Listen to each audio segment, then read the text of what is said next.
राधे राधे। भगवान से बड़ा है भगवान का नाम। भक्त श्री सुंदवा जी की पावन चरित्र। एक चंपापुरी नाम का राज्य था जिसके राजा हंसध्वज थे। वो परम धार्मिक थे और धर्म पूर्वक तरीके से शासन करते थे। प्रभु की शक्ति और श्रद्धा की श्रेष्ठता में उनकी बहुत रति थी और वो पूरी प्रजा को अपने पुत्र की तरह पालन करते थे। उनके अपने पुत्र का नाम सुंदवा था। यह उस समय की बात है जब महाराजा युधिष्ठिर अश्वमेध कर रहे थे। गुप्तचरों ने हंसध्वज जी को समाचार दिया कि महाराज युधिष्ठिर का घोड़ा आपके राज्य की सीमा में प्रवेश कर चुका है। राजा हंसध्वज ने पूछा कि क्या भगवान श्री कृष्ण भी साथ हैं? गुप्तचरों ने बताया कि वो तो नहीं है, परंतु उनकी द्वारिका की सेना साथ चल रही है। हंसध्वज के मन में आया कि यदि भगवान कृष्ण साथ होते तो घोड़े का पूजन करके उनके दर्शन प्राप्त करते, लेकिन अब पांडवों को थोड़ा कष्ट देने के बहाने के दर्शन करने का उपाय करना होगा। वो जानते थे कि पांडवों की सहायता के लिए भगवान श्री कृष्ण व्याकुल होकर उपस्थित हो जाएंगे। इसलिए उन्होंने महाराज युधिष्ठिर के अश्व को पकड़ने लेने का आदेश दिया। अश्व के साथ चल रहे बड़े बड़े महारथी जैसे अर्जुन, प्रद्युम्न आदि युद्ध के लिए तत्पर थे। अश्व को पकड़ते ही हंसध्वज ने हर्षपूर्वक युद्ध का जय घोषित किया और तत्काल अपनी सेना को उपस्थित होने का आदेश दिया। उन्होंने साथ ही यह भी आदेश दिया कि यदि किसी ने थोड़ी भी देर की तो उसे खौलते हुए तेल की एक बड़ी कढ़ाई में डाल दिया जाएगा। नगाड़े की ध्वनि पूरी होते होते पूरी सेना नगर के बाहर आ जानी चाहिए। स्वयं गजराज पर चढ़कर हंसध्वज भगवान श्री कृष्ण को मानसिक प्रणाम करके अर्जुन जी से युद्ध करने के लिए आगे बढ़े। राजा की आज्ञा सुन सब सैनिक ठीक समय पर उपस्थित हो गए। आदेश अनुसार वहीं एक बड़ी कढ़ाई में खौलता तेल डालकर रख जाने लगा कि यदि कोई विलंब करेगा तो उसे कढ़ाई में डाल दिया जाएगा। जितने भी वीर योद्धा थे वो सब उपस्थित हो गए, पर उनके अपने पुत्र सुंदवा जी का समय पर नहीं आए। सुंदवा जी भगवान के बड़े बहुत भक्त थे और हर समय नाम जप करते रहते थे। जो ही युद्ध की घोषणा हुई वो अस्त्र शस्त्र से सज्जित होकर अपनी माता के पास गए और प्रणाम करते हुए कहने लगे, माँ, आज मेरे जीवन का परम लाभ उपस्थित हुआ है, क्योंकि आज मुझे अर्जुन से युद्ध करना है। आज युद्ध कौशल के द्वार उनको मैं ऐसा तृप्त और व्याकुल करूँगा कि उनके सारथी भगवान श्री कृष्ण की हमारे ऊपर कृपा दृष्टि पड़े, पर हो सकता है कि मैं वापस ना आऊं।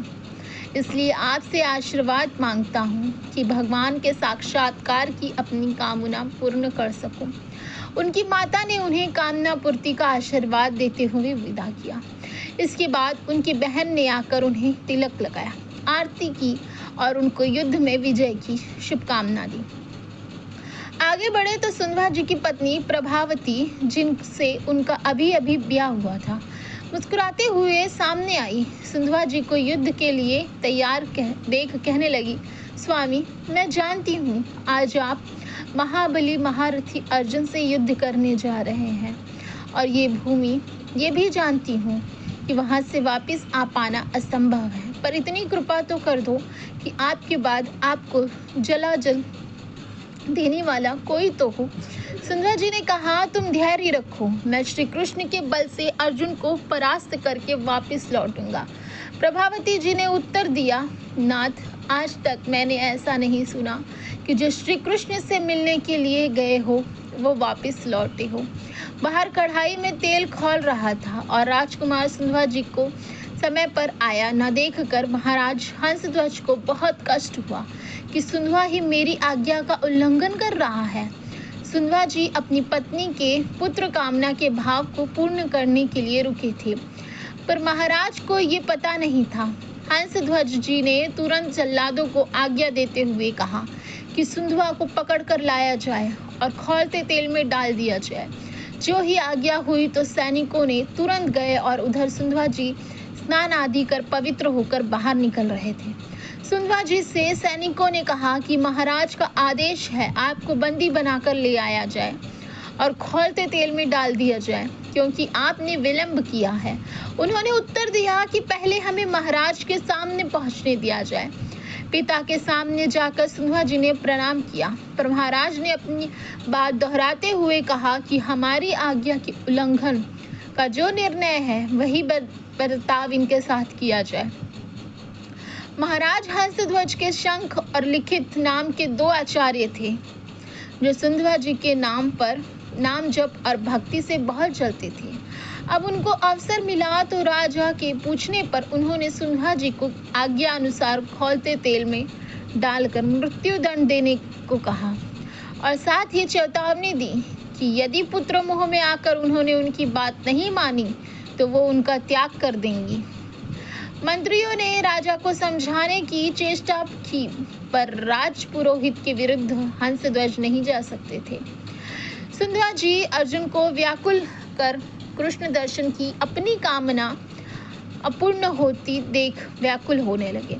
जो ही उन्हें कढ़ाई में डाला जाने लगा तो वो भगवान को पुकार कर कहने लगे, हे गोविंद, मुझे मरने का दुख नहीं, क्योंकि आज मरने के लिए ही निकला था, पर मरने से पहले मैं आपके दर्शन पाना चाहता था और अर्जुन के पक्ष से आप मेरी ओर कैसे देखते हैं ये देखना चाहता था। यदि अर्जुन के बाणों से भेदा जाता और आप सामने होते तो मुझे आनंद मिलता, पर ये कायरों की तरह कढ़ाई में मृत्यु को प्राप्त होऊंगा। हे प्रभु, मुझ पर कृपा करें और मेरी कामना की पूर्ति करें। युद्ध स्थल में अर्जुन को व्याकुल करते हुए अपने बाणों से आपकी पूजा करते हुए मरने में मुझे संतोष होगा। सुंदवा जी श्री कृष्ण जपने लगे और उन्हें कढ़ाई में डाल दिया गया। काफी देर खौलते तेल में रहने के बाद भी सुंदवा जी का एक रोम भी नहीं जला।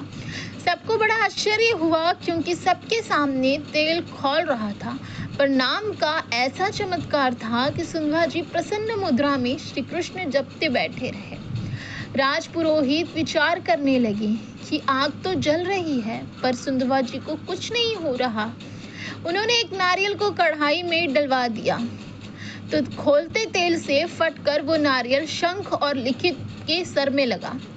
तेल की गिरी बूंदों से उनके मुख पे फफोले पड़ गए। इससे निश्चित हुआ कि सुंदवा जी श्री कृष्ण नाम के बल से जीवित है, इसलिए आग उन्हें नहीं जला सकती। दोनों पुरोहित शंख और लिखित सोचने लगे कि हम अपने शास्त्र ज्ञान के गर्व में भगवान की शक्ति का तिरस्कार करते थे। आज सुंदवा जी के नाम जप का प्रभाव देख ही लिया। इतने में सुंदवा जी को बाहर निकाला गया। तभी दोनों पुरोहित एक भक्त का विरोध करने के लिए स्वयं को धिक्कारते हुए उसी कढ़ाई में कूद गए। सुंदवा जी श्री कृष्ण नाम जपते रहे। तुरंत कढ़ाई में सब शीतल हो गया। दोनों आचार्य सुंदवा जी के चरणों में गिर पड़े और उन्हें छाती से लगाकर कहने लगे, प्रिय राजकुमार, आज तुम्हारे स्पर्श से हम पावन हो गए। तुम्हारी कृपा से आज ये समझ आया कि भगवान के नाम में जो शक्ति है वो किसी भी दूसरे साधन में नहीं। तुम ही हमारा उद्धार करोगे। जाओ, युद्ध करो और अपनी कामना की पूर्ति करो। राजा ने घोषणा की कि आज उनके स्थान पर सुंदवा सेनापति का पद संभालेंगे। सुंदवा जी कब प्रत्यक्षा चढ़ाते और कब बाण छोड़ते, बड़े बड़े सैनिक यह देख ही नहीं पा रहे थे। जब अर्जुन ने सुंदवा जी को बड़े बड़े महारथियों को मूर्छित करते देखा तो उन्होंने स्वयं अपने गांडीव धनुष की प्रत्यक्षा खींची और सामने आकर खड़े हो गए। अर्जुन ने सुंदवा जी को युद्ध के लिए ललकारा तो सुंदवा जी ने निर्भयता पूर्वक हंसकर कहा, हे पार्थ, आपने बहुत सी लड़ाइयाँ लड़ी है और विजय को प्राप्त हुए हैं, पर तब आपके साथी श्री कृष्ण थे। यद्यपि आप महावीर हैं, पर इस समय आप मेरे सामने टिक नहीं सकते, क्योंकि आपका सारथी यहाँ नहीं है। अगर मुझ पर विजय प्राप्त करना चाहते हो तो अपने सारथी को याद करो, नहीं तो आपके गांडीव की सामर्थ्य नहीं है कि मुझे परास्त कर सके। एक बालक के मुख से ऐसी चुनौती सुन अर्जुन ने क्रोधित होकर उन पर बाण की वर्षा कर दी। सुंदवा जी ने उनके हर बाण को काट दिया और अर्जुन की ध्वजा, प्रतीक्षा और गांडीव तक पर प्रहार किया। साथ ही उन्होंने अर्जुन के सारथी को भी घायल कर दिया। अब बिना ध्वज का रथ और बिना प्रत्यंक्षा का धनुष देख अर्जुन आश्चर्य में पड़ गए और भगवान कृष्ण को याद करने लगे। सुंदरा जी ने उपहास करते हुए कहा, आप मुझे बालक कह रहे थे, पर मैं चाहूं तो आपको बाणों से घायल करके ऐसी दशा में पहुंचा दूं जो आप जैसे वीर पुरुषों को शोभा नहीं देती। अब भी अवसर है, आप अपने सारथी को याद कर लीजिए और यहाँ बुला लीजिए। जो ही अर्जुन ने स्मरण किया तो भगवान श्री कृष्ण वहां पहुंच गए और उन्होंने मूर्छित सारथी को हटाकर अर्जुन के रथ को संभाल लिया। सुंदरा जी की आशा पूरी हुई। उन्होंने अपने रथ से उतरकर भगवान के सामने प्रणाम मुद्रा में होकर अपने आराध्य देव के दर्शन किए। फिर वह दोबारा रोष में आकर अर्जुन को पुकारते हुए कहने लगे, हे पार्थ, अब संकोच मत करना, अब तुम्हारी विजय होगी। मुझे हराने के लिए तुम्हें पुरुषार्थ दिखाना होगा। अर्जुन ने कहा, वीर, आज मैं तुम्हारे मस्तक को 3 बाणों से गिराऊंगा। यदि मैं भगवान कृष्ण के सामने तुम्हारा सिर को न गिरा सकूं तो मेरे जितने पूर्वज हैं सब पुण्यहीन होकर नरक में गिर जाएं। सुंदरा जी ने कहा, पार्थ, मैं श्री कृष्ण के सामने प्रतिज्ञा करता हूँ कि आपके 3 बाणों को बीच में ही काट कर गिरा दूंगा। यदि ऐसा ना हो तो मुझे घोर दुर्गति प्राप्ति हो। इसके बाद सुंदरा जी ने 10 बाणों से अर्जुन और 100 बाणों से भगवान श्री कृष्ण की पूजा की। साथ ही उन्होंने एक बाण से रथ को 100 कदम दूर गिरा दिया। श्री कृष्ण बोले, धन्य है अर्जुन, देखो सुंदरा कितना महाबली है। समस्त ब्रह्मांड का भार लिए मैं बैठा हूँ, फिर भी तुम्हारे सहित मुझे 100 हाथ दूर फेंक दिया। ये बल सुंदरा को निरंतर नाम जप और एक दृढ़ पत्नी व्रत होने से प्राप्त हुआ है। अब अर्जुन ने दिव्यास्त्र का साधना किया और बाण पे काल को विराजमान किया। श्री कृष्ण ने कहा, मैंने गोवर्धन पर्वत उठाकर जो गोपियों की रक्षा की थी उससे प्राप्त पुण्य मैं इस अस्त्र पे विराजमान करता हूँ। अर्जुन ने सुंदरवा जी से कहा, बच्चों, ये काल का बाण है। सुंदरवा जी ने उत्तर दिया, मेरे पास कृष्ण नाम का बाण है जो काल का भी महाकाल है। एक तरफ भगवान और दूसरी तरफ भगवान का नाम। सुंदरवा जी ने जोर से उच्चारण किया, जय श्री कृष्ण, और उस बाण के टुकड़े टुकड़े कर दिए।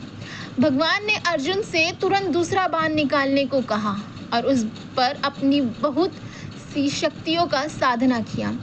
भगवान दिखाना चाह रहे थे कि उनके नाम के आगे उनकी अपनी शक्तियाँ, सुकृत और पुण्य भी काम नहीं करती, इसलिए भगवान अपने नाम के अधीन हो जाते हैं।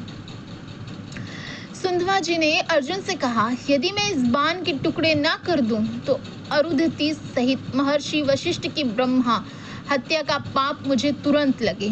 ये कहते हुए सुंदरा जी ने गोविंद कृष्ण नाम लेते हुए बाण मारा तो अर्जुन द्वारा चलाए भगवान की शक्तियों से संपन्न बाण के 5 टुकड़े हो गए।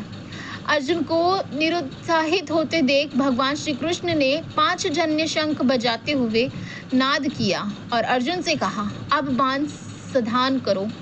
भगवान ने कहा, मेरे राम अवतार में एक पत्नी व्रत होने के सब सुकृत इस बाण पर विराजमान करता हूँ। फिर उन्होंने ब्रह्मा जी को बाण के पिछले भाग और काल को अगले भाग पर विराजमान किया, आदेश किया और अर्जुन से बाण चलाने को कहा। सुंदरा जी ने अर्जुन से कहा, अब भी संशय है तुम्हें? देखो तुम्हारी विजय के लिए भगवान क्या कर रहे हैं। अब कोई प्रतिज्ञा करो इस बाण को बचाने के लिए। अर्जुन ने कहा, वीरवर, यदि इस बाण से मैं तुम्हारा मुकुट सहित मस्तक ना गिरा दूं तो भगवान श्री हरि और भगवान शंकर में भेद करने से जो पाप लगता है वो मुझे अभी लगे। सुंदरा जी ने कहा, मैं यदि इस बाण को काट ना दूं तो काशी में मणिकर्णिका घाट पर शिव विग्रह को पैर मारने से जो पाप लगता है वो मुझे तुरंत लगे। दोनों भगवत भक्तों ने बड़ी बड़ी प्रतिज्ञाएं कर ली और अपने अपने बाण चलाए। सुंदरा जी ने जय श्री कृष्ण नाम जप करते हुए उस बाण को काट दिया। हाहाकार मच गया। इतनी महिमा से युक्त बाण को कोई काट ही नहीं सकता था। बाण तो कट गया पर उसके अग्रभाग ने आगे बढ़कर सुंदरा जी के मस्तक को काट दिया। आश्चर्य की यह बात है कि सुंदवा जी के कटे हुए सिर से भी निकल रहा था श्री कृष्ण, जय श्री कृष्ण। भगवान श्री कृष्ण नीचे उतरे और उन्होंने सुंदवा जी के कटे हुए सिर को उठाकर अपने हृदय से लगा लिया। इतने में सुंदवा जी के शरीर से निकली ज्योति भगवान की परिक्रमा करके भगवान में लीन हो गई। भगवान ने राजा हंसध्वज से कहा, ऐसा भक्त शायद ना आज तक हुआ है और ना ही आगे होगा। वो मेरे दिव्य धाम में गया है, इसलिए आप शोक या विलाप मत करना। इस चीज से हमें सीखने को मिलता है कि भक्तों को अभय वर देने वाले प्रभु श्री हरि के नाम की अपार महिमा है। इसलिए अनन्य होकर निरंतर भगवान का नाम जपने से सब प्राप्त हो जाता है। जैसे भी बने भाव से कुभाव से, श्रद्धा हो या ना हो, तो भी जो भगवान का नाम आपको प्रिय लगे, आपको उसका जप और कीर्तन करना चाहिए। इससे हमारे सारे दुख एवं उस दुख को सहने की शक्ति प्राप्त होती है। यदि आपको यह छोटी सी कथा अच्छी लगी हो तो कृपया चैनल को सब्सक्राइब करें और कमेंट में राधे राधे बोलना ना भूलें। जय श्री राधा वल्लभ, श्री हरिवंश।